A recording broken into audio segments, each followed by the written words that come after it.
오늘 본문은 다윗이 왕이 되고 난 이후에 주변 나라들을 하나씩 정복해 가는 장면을 보여주고 있어요. 우리 먼저 1절 한번 같이 읽고 시작하겠습니다. 1절입니다. 시작. 그 후에 다윗이 블레셋 사람들을 쳐서 항복을 받고 블레셋 사람들의 손에서 메대 간마를 빼앗으니라. 그 후에 이렇게 시작하고 있는데 이 말씀이 중요한 말씀, 의미가 있는 말씀인 거예요.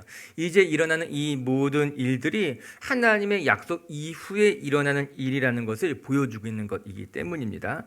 다윗에게 하신 하나님의 약속이 무엇이에요? 내가 너를 이 모든 민족 위에 뛰어나게 할 것이고 내가 가는 곳마다 승리하게 될 것이라 약속해 주셨어요. 그것이 우리가 지난주 그 전주에 묵상했던 사무엘하 7장의 말씀입니다. 그리고 그 말씀 이후에 8장부터는 하나님의 언약이 실제로 어떻게 이루어지고 있는지를 우리 8장에서 보여주고 있는 거예요. 정말 다윗이 하나님의 약속에 따라서 가는 곳마다 어떠한 민족을 만나든지 승리하게 됐다는 사실을 보여주고 있는 것 아니겠습니까?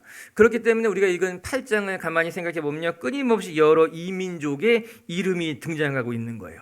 1절에는 블레셋 사람들이 나오고 2절에는 모압의 인물들이 나오고 3장에는 하닷에셀을 무찌른 이야기가 나오고 5절에는 다메섹 아람 사람들까지도 다윗이 무찔렀다. 그래서 이스라엘이 이제 영토를 확보했다는 이야기가 시작되고 있는 거죠.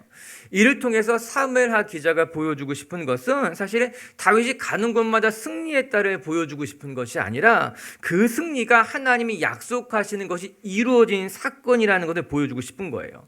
다윗이 승리한 것보다 더 중요한 것은 다윗이 승리할 수 있었던 이유가 하나님의 언약 때문이라는 거죠. 하나님이 약속한 것을 성취했기 때문에 다윗이 승리할 수 있었다는 것을 8장이 보여주고 있는 거예요. 우리가 두려워하거나 걱정할 것이 없는 것은 하나님께서 여러분들 곁에 계실 때 하나님이 여러분에게 말씀하신 약속은 반드시 이루시기 때문인 겁니다. 여러분, 사람들은 변할 수도 있고 사람들은 약속을 지키지 못할 때도 있지만 하나님께서 우리에게 말씀하신 것, 하나님께서 우리에게 약속하신 것, 하나님께서 내가 너를 지키고 돌보겠다고 말씀하셨을 때는 하나님이 반드시 그 약속을 성취해 가신다는 걸 우리가 잊으면 안 되는 거예요. 여러분, 우리가 잘 아는 말씀 중에 하나가 예레미야 33장 3절의 말씀이에요. 우리가 정말 사랑하고 좋아하고 힘이 되는 말씀이잖아요. 그 말씀 한번 같이 읽어볼게요. 시작.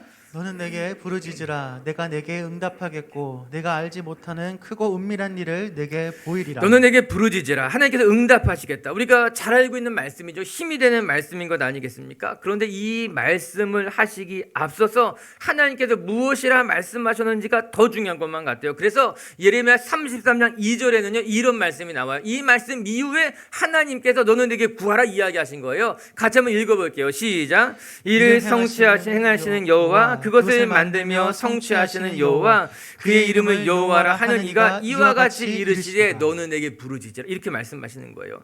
일을 행하시는 여호와, 멈춰서 아무것도 안 하시는 분이 아니라 일을 행하시는 여호와, 그것을 성취하시는 하나님이라는 사실을 밝히 말씀해 주고 있는 거예요. 그렇기 때문에 우리가 하나님 앞에 구하면 걱정할 것이 없는 거예요. 하나님은요 구하는 자들을 관망하시고 바라보고만 계신 것이 아니라 구하는 자들에게 일하시는 하나님이라고 하는 거예요. 자기가 약속하신 것, 말씀하신 것을 반드시 성취하시는 하나님이기 때문에 우리는 기도해야 되는 거예요. 기도하고 걱정할 필요가 없다라고 말씀하고 있는 것 아니겠습니까? 사랑하는 미치교회 성도들 여러분, 오늘도 여러분 곁에 계신 하나님은 일하시는 하나님, 약속하신 것을 성취하시는 하나님이신 줄로 믿으시기를 주님의 이름으로 축복합니다. 다윗에게 말씀하신 것들을 하나님은 어느 것 하나 빠짐없이 낱낱이 이루어 가셨던 거예요. 내가 이 모든 민족 가운데 뛰어나게 하실 것이라고 약속했기 때문에 8장부터는 그런 일들을 보여주고 있는 겁니다. 사무엘하 기자가 그거 보여주고 싶었던 거예요. 하나님의 말씀하시니 하나님이 이루셨습니다. 하나님의 말씀하신 것대로 다윗의 삶에 그대로 열매 맺게 되었습니다 라고 말이에요. 오늘 여러분, 하나님 말씀하신 것을 이루시는 하나님, 변함없는 하나님, 일하시는 하나님을 여러분 굳게 믿으시고 걱정하거나 근심하지 마시고 여러분의 삶을 하나님 앞에 맡겨드리시는 신앙인들 되시기를 주님의 이름으로 축복합니다. 이렇게 우리의 삶을 돌보신 하나님께서 우리에게 원하시는 것이 무엇인가? 너희의 믿음이 순전하게 원한다는 거예요. 내가 너를 지키고 내가 이 모든 약속을 이룰 것이기 때문에 너는 나를 철저하게 믿고 신뢰하며 나를 따라오라라고 이야기한 것 아니겠어요? 오늘 다윗의 이야기를 들여다보면 하나는 하나님께서 다윗에게 행하신 약속을 이루시는 과정을 보여주고 있는 것이라면 그 큰 줄기 속에서 다윗이 어떻게 자기의 믿음을 지키며 하나님을 따라가는가를 보여주고 있는 거예요. 하나님이 행하시는 일들은 하나님의 약속을 이루어 가시는 것이었죠. 그건 너무나 귀하고 감사한 일이죠. 그 속에서 다윗이 순전한 믿음을 지켜가고 있다는 것, 이게 오늘 우리가 묵상할 말씀이에요. 오늘 보여주고 있는 또 하나의 메시지라고 하는 거죠. 오늘 말씀의 제목이 순전한 신앙. 순전한 신앙이 무엇일까? 우리 3절 말씀 한번 먼저 읽고 생각해 보도록 할게요. 우리 3절, 4절 두 절 읽겠습니다. 시작. 르홉의 아들 소바왕 하다데셀이 자기 권세를 회복하려고 유브라데 강으로 갈 때 다윗이 그를 쳐서 그에게서 마병 1700명과 보병 20000명을 사로잡고 병거 100대의 말만 남기고 다윗이 그 외의 병거의 말은 다 발의 힘줄을 끊었더니. 첫 번째, 다윗을 통해서 우리가 배울 수 있는 순전한 신앙이 무엇인가? 다윗은 하나님의 말씀을 굳게 붙들려고 했다는 겁니다. 소바왕 하닷 에셀과의 전쟁을 설명하고 있어요. 1절에서는 블레셋과의 전쟁을, 2절에서는 모압과의 전쟁을, 그리고 3절, 4절에서는 소바왕 하닷 에셀이 등장하게 됩니다. 1절, 2절에 나왔던 민족들과는 조금 낯선 사람이에요. 하닷 에셀이 누구인가? 그는 이스라엘의 북쪽에 자리 잡고 있었던, 그래서 지금으로 말하면은 레바논, 시리아 지역에 있었던 왕 중에 하나였습니다. 이방 민족이었던 거죠. 그들이 유브라데 강까지 가서 원정으로 나라를 넓히려고 할 때에 다윗이 찾아가서 그들을 무찔렀다라는 이야기를 하고 있는 거예요. 사실 이 전쟁은 다윗이 낄 전쟁이 아니었고 다윗이 감당할 수 있는 대적이 아니었어요. 하다데셀이 이끄는 군대는 엄청난 대군이었습니다. 그럼에도 불구하고 오늘 말씀처럼 하나님께서 다윗에게 승리를 주셨다, 그렇게 이야기하고 있는 거죠. 그런데 그 이후에 다윗이 보여준 모습이 눈에 띕니다. 사로잡은 병사와 병거, 말들이 많았는데 다윗이 그것을 전리품으로 취하지 않고 오히려 말 발에 힘줄을 끊었다, 그렇게 이야기하고 있는 거죠. 당시 분위기로서는 매우 이해하기 어려운 일을 다윗이 행한 것입니다. 그러면 도대체 다윗이 왜 그 전리품을 취하지 않고 그 말 발의 힘줄을 끊었을까라고 하는 거죠. 그 해답이 신명기 17장 16절에 나와요. 자막을 통해서 같이 한번 읽어볼게요. 시작. 그는 병마를 많이 두지 말 것이요 병마를 많이 얻으려고 그 백성을 애굽으로 돌아가게 하지 말 것이니 이는 여호와께서 너희에게 이르시기를 너희가 이후에는 그 길로 다시 돌아가지 말 것이라 하셨음이며. 신명기 기자를 통해서 이스라엘의 왕이 될 때, 왕을 세울 때 그 왕은 어떻게 해야 하는지를 보여주고 있는 말씀 중에 하나였어요. 하나님의 금하신 것이 여러 가지가 있었는데 그 중에 첫 번째가 무엇인가? 병마를 많이 두지 말라는 거예요. 병마라고 하는 것은 튼튼한 말을 가리키는 것입니다. 즉 이스라엘이 왕을 세울 때 그 왕이 금해야 될 것 중에 하나가 많은 말을 갖는 것이었어요. 그리고 그 많은 말을 소유하기 위해서 애굽으로 가는 것도 하나님이 금하고 있었던 것입니다. 이거 왕이 지켜야만 하는 첫 번째 덕목이었던 거예요. 아마도 다윗은 이 신명기의 말씀을 알고 있었을 것이고 이 신명기의 말씀을 지키길 원했던 것만 같아요. 이제 왕이 된 사람으로서, 내가 전에는 왕의 장수였지만 사울에게 피해 다니는 사람이었지만 이제 내가 왕이 되니 왕으로서 하나님께서 내게 명령하신 것을 철저히 지키기를 원했던 것, 그게 다윗의 마음이었던 것입니다. 그렇기 때문에 전쟁 중에 얻었던 전리품, 말이라 할지라도 그것을 갖기를 거절하고 오히려 하나님의 말씀에 따라서 유혹이 될 만한 말들을 스스로 제거해서 하나님의 말씀을 지키고자 한 것입니다. 여러분, 다윗이 왕이 되면서 가장 먼저 신경 쓴 것이 무엇인가 하면은 하나님의 말씀대로 살아가는 왕이 되고자 한 것이에요. 특히 법궤를 옮기는 과정 속에서 하나님의 말씀을 준수하는 것이 얼마나 중요한 일인지를 다윗은 깨닫게 된 것 아니겠습니까? 우리가 지금까지 읽어왔던 사무엘 하의 흐름을 보면 알 수 있는 거예요. 사무엘하 7장, 우리가 오늘 8장을 읽고 8장 그 이전에는 하나님의 언약이 나오잖아요. 하나님의 언약에 따라서 다윗이 승리하게 된 거예요. 그렇게 다윗이 승리하게 된 그 6장에는 어떤 사건이 나오는가 하면 법궤를 옮기는 사건이 나오잖아요. 그 법궤를 옮기는 사건을 통해서 다윗이 아주 중요한 것을 깨닫고 하나님이 기뻐하신 왕이 비로소 된 것이에요. 무엇을 깨달은 겁니까? 하나님의 말씀에 근거하는 삶을 살아가야 된다는 것을 배우게 된 것 아닙니까? 다윗은 법궤를 옮기기만 하면 된다고 생각했잖아요. 그래서 법궤를 수레에 실어서 옮기려고 했을 때 우사와 아요가 그 자리에서 사망하게 되는 엄청난 사고가 일어난 것이죠. 그리고 이 사건을 통해서 다윗은 뼈저리 깨닫게 됩니다. 아주 작고 사소한 일이라 할지라도 그냥 편하게 옮길 수 있다 할지라도 내가 왕이 되고 난 이후에는 하나님의 말씀에 따라 살아가는 것이 얼마나 소중한 일인가라는 것을 법궤를 옮기는 사건을 통해서 비로소 깨닫게 된 겁니다. 엄청나게 큰 사고를 통해서 실패를 통해서 오늘 다윗이 깨닫게 된 거예요. 큰 대가를 치르고 나서 배우게 된 것 아니겠습니까? 여러분, 우리의 삶에도요, 여러분, 큰 대가를 치르면서 실패를 통해서 배우게 되는 교훈들이 있습니다. 그 교훈들을 우리의 뼈에 사무치게 되는 거죠. 깊이 마음에 각인되는 것 아니겠습니까? 다윗 마음속에 각인된 것은요, 하나님의 말씀 따라 살아가는 왕이 되어야 되겠다. 하나님의 말씀을 지키지 않았을 때 내가 큰 후회를 할 수 있겠구나를 배우게 된 것이죠. 여러분, 우리의 삶도 다윗처럼 하나님의 말씀을 놓쳐서 실패할 때가 있는 것 아니겠습니까? 내가 말씀대로 살지 않다가 큰 후회를 경험하는 때도 있는 것 아니에요? 아니, 어떤 사람들은요, 하나님의 말씀을 선별적으로 지키려고 하는 사람들도 있더라고요. 말씀대로 살아갈만 하면 말씀을 지키지만 말씀대로 살아가는 것이 힘들 때는 너무나 쉽게 말씀을 포기하고 그냥 편한 방법을 쫓는 경우도 있는 거죠. 하나님의 말씀은 내가 고르는 거야. 선별하게 되는 것이죠. 여러분, 그것은 신앙인의 삶이 아니에요. 오늘 말씀의 제목에 따라 본다면 순전한 신앙인이라고 말할 수 없는 거예요. 하나님이 기뻐하시는 신앙이란 무엇인가? 하나님의 말씀을 무조건 믿고 하나님의 말씀을 따라가는 삶을 결단하는 것이 순전한 신앙인의 삶이라고 하는 거예요.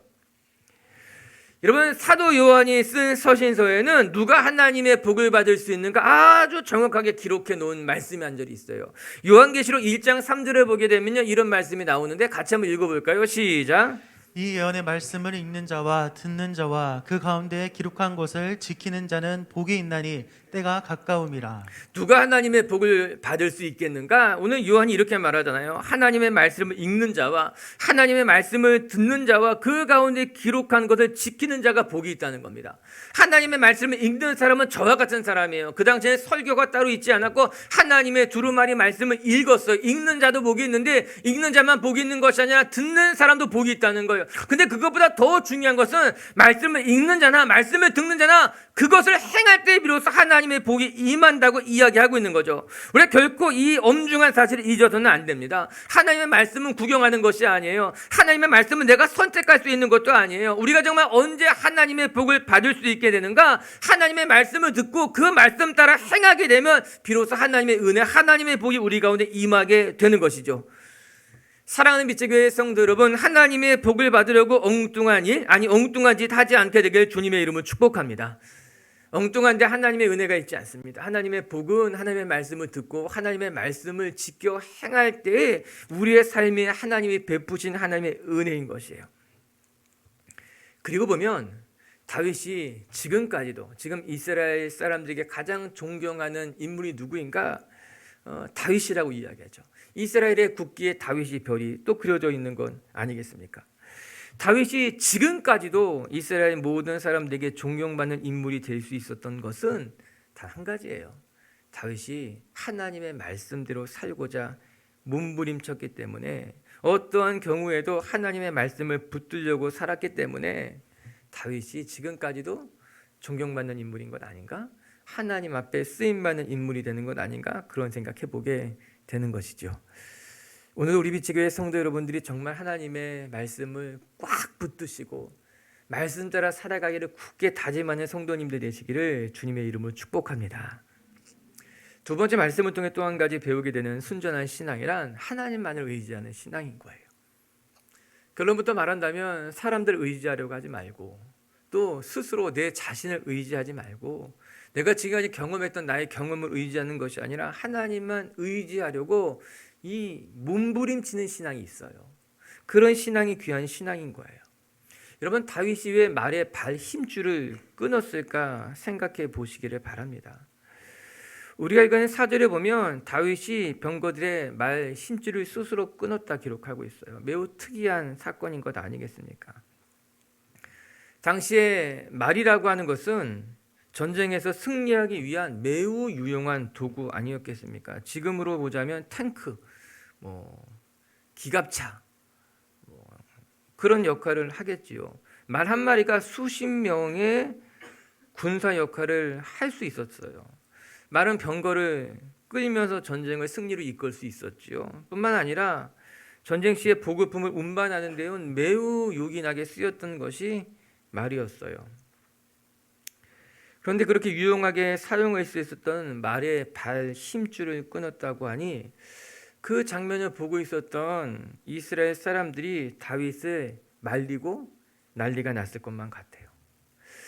말의 숫자만 보아도 참으로 놀랍습니다. 우리가 오늘 읽은 본문에는 마병이 1700이고 보병이 2만 명이다. 그렇게 이야기해서 정확한 말의 숫자를 알 수는 없지만 역대상 18장 똑같은 본문 역대상 18장 평행 본문을 읽어보게 되면은 18장 4절에 이렇게 나와요. 제가 한번 읽어드리면 다윗이 그에게서 병거 1000대와 기병 7000명과 보병 2만 명을 빼앗고 다윗이 그 병거 100대의 말들만 남기고 그 외의 병거의 말은 다 발의 심줄을 끊었다는 거예요. 그냥 숫자만 딱 보게 되면은 병거가 1000대가 있었어요. 그 중에 100대만 남기고 나머지 모든 말 발의 힘줄을 끊었다라고 하는 겁니다. 정확하게 10분의 1만 남기고 끊은 거예요. 아마도 학자들은 뒤에 보게 되면은 다윗이 모든 전리품 하나님 앞에 드렸다라고 나왔기 때문에 아마 하나님 앞에 드릴 것만 남기지 않았는가? 아니면 이제 수송에 가야만 하는 것들, 전쟁 이후에 운반에 가야 할 것들을 위해서 최소의 것만 남기고 모든 만들 다 그 자리에서 이제 없앴다 그렇게 이야기하게 되더라고요. 병거 1000대를 빼앗았습니다. 그 중에 10분의 1만 남기고 모든 말들을 다 멸했다는 것은 아마 그 곁에 있었던 사람들은 충격을 받았을 겁니다. 꼭 저렇게까지 해야만 하는가? 하나님의 말씀을 지키는 것도 좋고 왕으로서 자기가 해야 하는 일들을 하는 것도 좋은데 저렇게까지 해야만 할까라는 생각을 할 수 있을지 몰라요. 여러분에게 이렇게 제가 이야기하고 싶어요. 여러분 사람들도 우리에게 그렇게 말할 수 있습니다. 꼭 그렇게까지 신앙생활 해야 됩니까? 그렇게까지 철저하게 말씀을 지키며 살아야만 합니까? 조금 편하게 살 수 있잖아요. 그렇게까지 안 해도 우리가 신앙을 가지며 살 수 있지 않겠습니까? 사실 그 말들은 다윗의 군대를 더 강하게 만드는 데 사용할 수 있었던 말이죠. 흔히 하는 말로 다윗의 군대를 기계화사단 만들 수 있는 거예요. 보병사단을 기갑사단으로 만들 수 있는 거예요. 전략화할 수 있는 거예요. 다윗 또한 그렇게까지 할 필요가 없습니다. 하지만 다윗의 생각은 분명했고 달랐습니다. 적들에게 빼앗은 말로 우리 군대를 더 강하게 만들 수 있을지는 모르지만 그것보다 하나님의 말씀에 순종하는 것이 더 중요하고 우리를 더 강하게 한다는 믿음이 다윗에게 있었던 거예요. 다시 말하면 적들에게 빼앗은 말로 우리 부대를 더 강하게 만들 수도 있겠지만 그것보다도 하나님의 말씀을 순종하는 것이 우리 부대를 더 강하게 만들 수 있는 길이라는 믿음이 다윗에게 있었던 겁니다. 더 나가서 눈에 보이는 말을 의지하려고 하지 않고 눈에 보이지 않지만 하나님의 강한 손을 의지하겠다고 하는 다윗의 강한 믿음의 표현인 거예요. 아니 어쩌면 다윗 마음속에는 만약에 하나님이 허락하지 않았던 저 많은 말을 우리 군대가 가지게 되면은 그것이 다윗에게 더 나아가 이스라엘 모든 사람들에게 유혹이 될 수 있다는 생각을 가졌기 때문에 애초에 그 싹을 모두 다 제거한 것일 수 있다는 거죠. 우리가 노력한 이 말들이 우리의 믿음을 흔들 수 있는 유혹의 거리가 될 수 있다는 것은 다윗은 알았기 때문에 그 말들을 미리 다 제거하고 우리가 오직 하나님만 바라보겠다고 결정한 것 아니겠습니까? 왜 배수진을 친다 이런 말이 있지 않겠습니까? 전쟁터에서 적군들이 쫓아올 때 앞에다 수로를 만들어서 자기를 보호하려고 하는 것이 아니라 오히려 뒤에다가 수로를 만드는 것으로 말미암아 우리가 더 이상 뒤로 후퇴하지 않겠다는 일사각오를 가지고 이 전쟁에 임하겠다라고 하는 거예요. 이게 배수진을 쳤다고 하는 거죠. 나도 내 인생에 배수진을 치며 살아가고 있습니다. 그렇게 말하고 있는 거죠. 다윗 역시 하나님을 의지하는 데 있어서는 더 이상 후퇴가 없다는 거예요.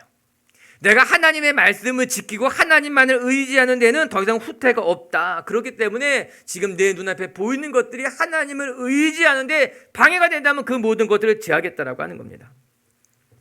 다윗이 시편 20편에 이렇게 기록한 말씀이 있어요. 시편 20편 7절 말씀을 보게 되면요, 같이 한번 읽어볼까요? 시작.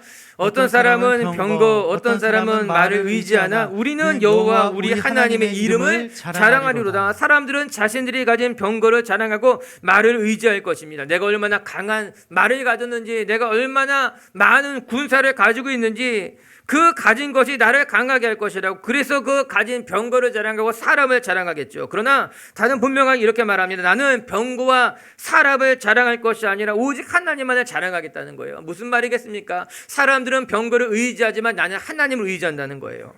여러분, 다윗은 지금까지 그렇게 살아왔습니다. 골리앗을 무찌를 때도요, 칼과 창으로 나간 것이 아니라 만군의 여호와의 하나님을 의지해서 나간 것 아니겠습니까? 사울을 피해 다닐 때에도 하나님만을 의지해서 생명을 지키고 살아왔던 것 아니겠습니까? 그리고 지금 왕이 된 이후에도 다윗은 변함없이 내가 지금까지도 하나님만을 의지했는데 왕이 되고 났다고 해서 이 믿음을 버리겠는가? 그렇지 않겠다는 거예요. 지금도 여전히 하나님만을 의지하며 살아가겠다고 다윗이 고백하고 있는 겁니다.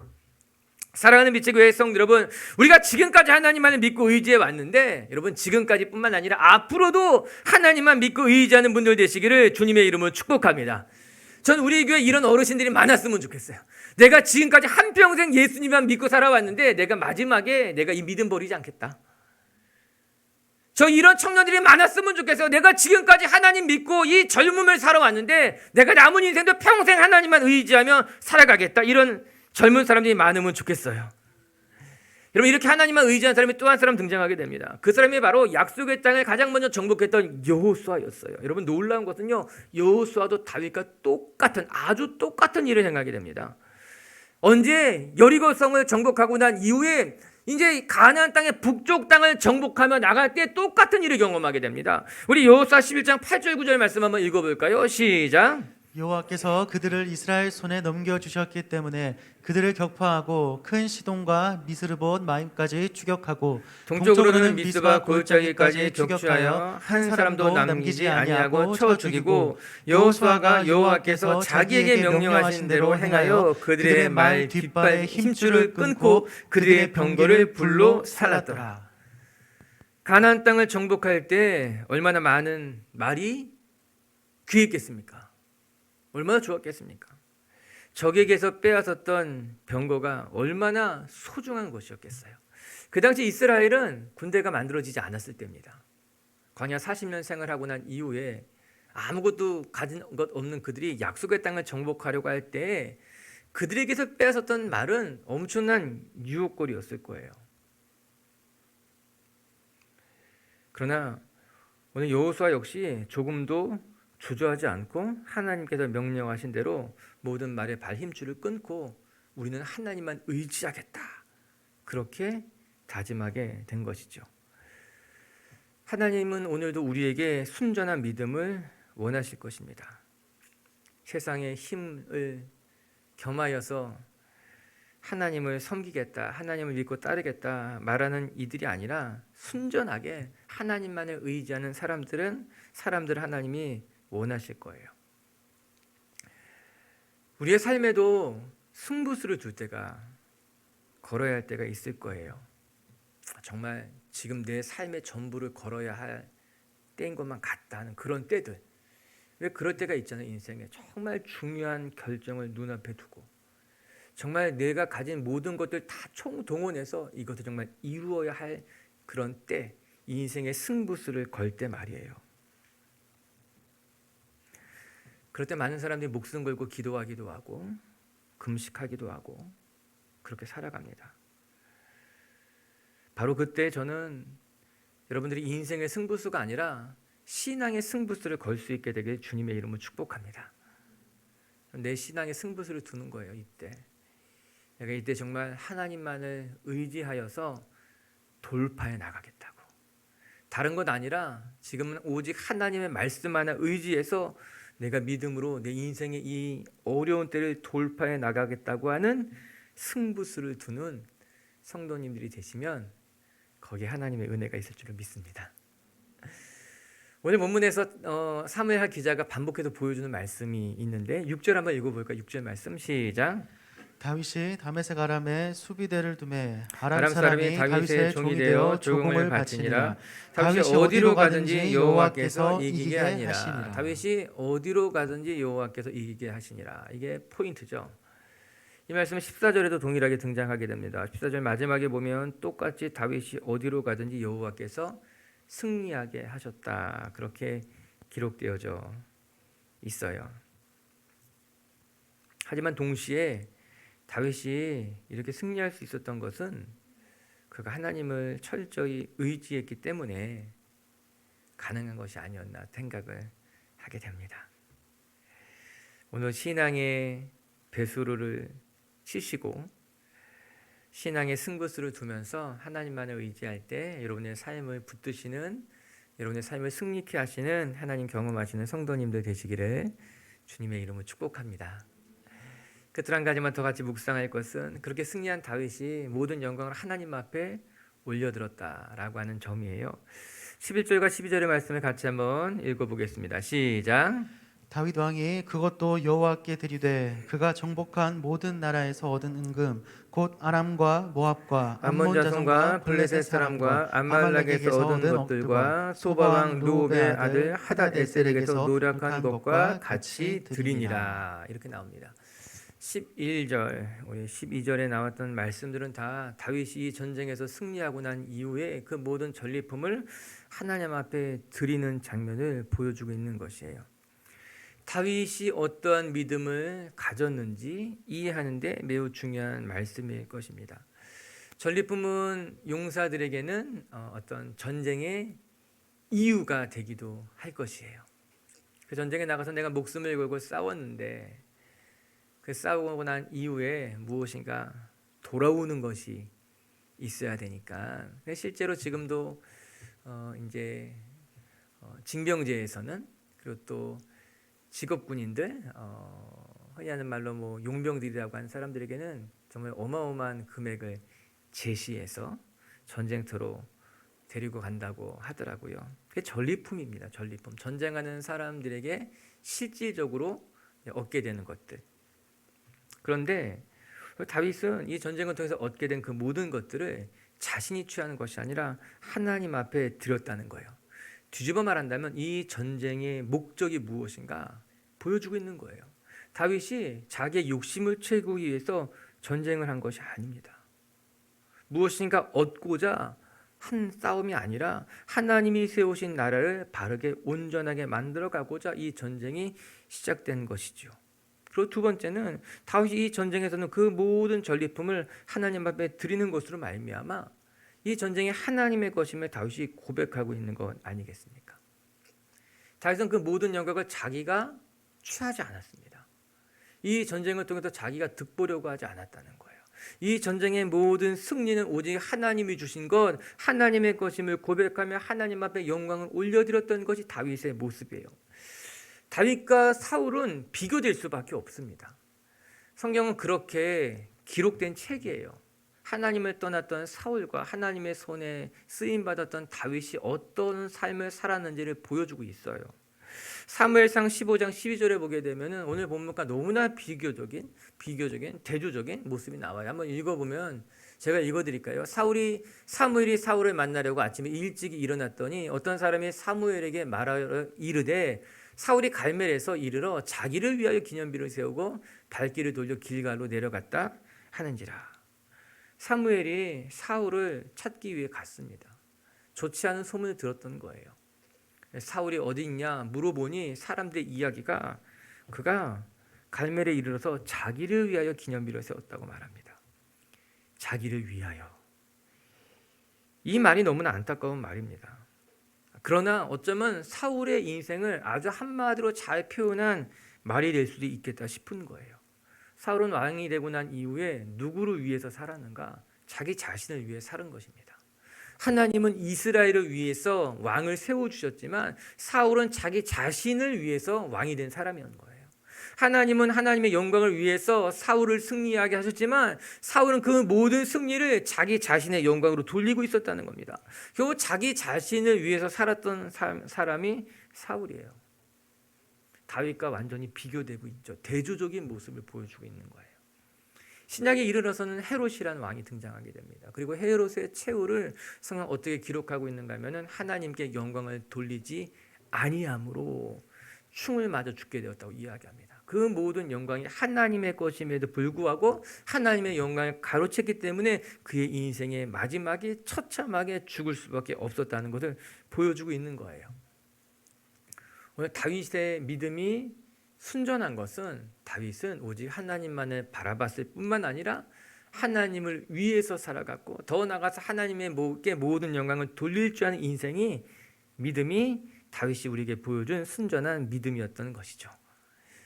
오늘도 우리 비치교회 성도 여러분들이 여러분의 삶의 모든 것을 통해서 오직 하나님께 영광 돌리는 성도님들 되시기를 주의 이름으로 축복합니다.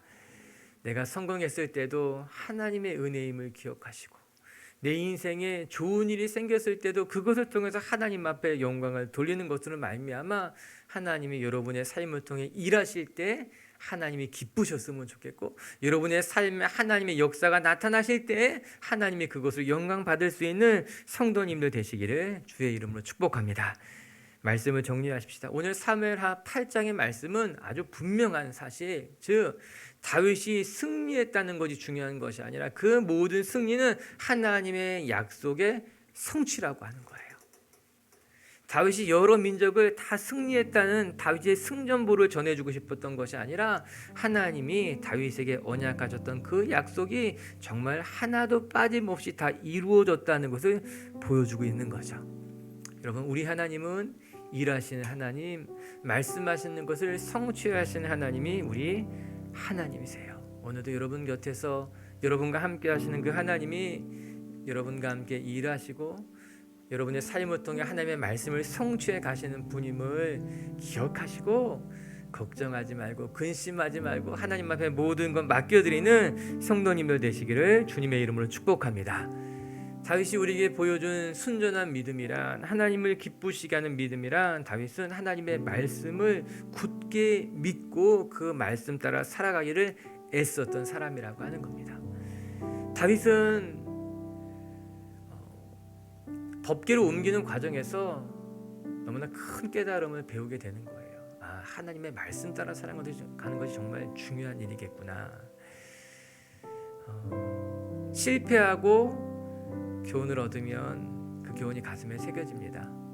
실패하기 전에 큰 교훈을 얻으면 실패하지 않을 것입니다. 말씀 따라 살아가는 성도님들 되시기를 주님의 이름으로 축복합니다.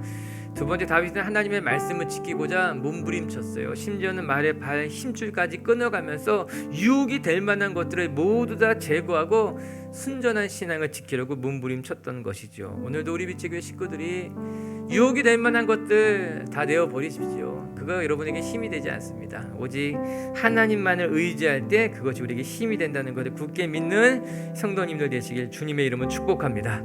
그리고 세 번째, 모든 영광은 하나님께만 올려드리는 성도님들 되시기를 주님의 이름으로 축복합니다.